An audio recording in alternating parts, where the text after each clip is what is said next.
আলফা আৰু মানে আমাৰ কেন্দ্ৰীয় চৰকাৰৰ এই দ্বিপাক্ষিক আলোচনা এখন আজি মিলিত হ'ব, এই ক্ষেত্ৰত আপোনাৰ প্ৰতিক্ৰিয়া কি?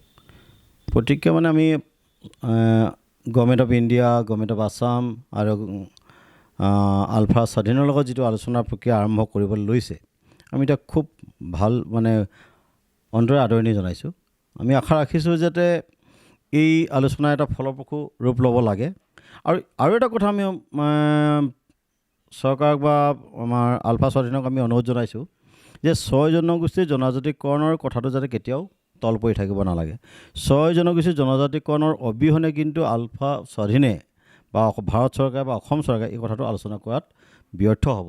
গতিকে এই কথাটো যাতে প্ৰক্ৰিয়াটো ধৰি ৰাখিব লাগে, এই কথাটোৰ ওপৰত গুৰুত্ব দিব লাগে আৰু এই গুৰুত্ব দিহে আচলতে 6 জনগোষ্ঠীক জনজাতিকৰণৰ কথাটো গুৰুত্ব দিহে আচলতে আলোচনাটো পক্ষপাতী হ'ব লাগে।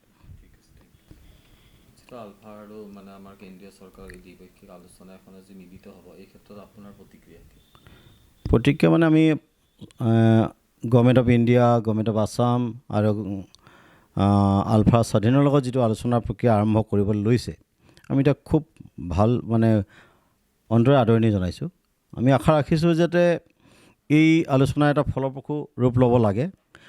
আৰু এটা কথা আমি চৰকাৰক বা আমাৰ আলফা স্বাধীনক আমি অনুৰোধ জনাইছোঁ যে 6 জনগোষ্ঠীৰ জনজাতিকৰণৰ কথাটো যাতে কেতিয়াও তল পৰি থাকিব নালাগে। 6 জনগোষ্ঠীৰ জনজাতিকৰণৰ অবিহনে কিন্তু আলফা স্বাধীনে বা ভাৰত চৰকাৰ বা অসম চৰকাৰে এই কথাটো আলোচনা কৰাত ব্যৰ্থ হ'ব। গতিকে এই কথাটো যাতে প্ৰক্ৰিয়াটো ধৰি ৰাখিব লাগে, এই কথাটোৰ ওপৰত গুৰুত্ব দিব লাগে আৰু এই গুৰুত্ব দিহে আচলতে 6 জনগোষ্ঠীক জনজাতিকৰণৰ কথাটো গুৰুত্ব দিহে আচলতে আলোচনাটো পক্ষপাতী হ'ব লাগে।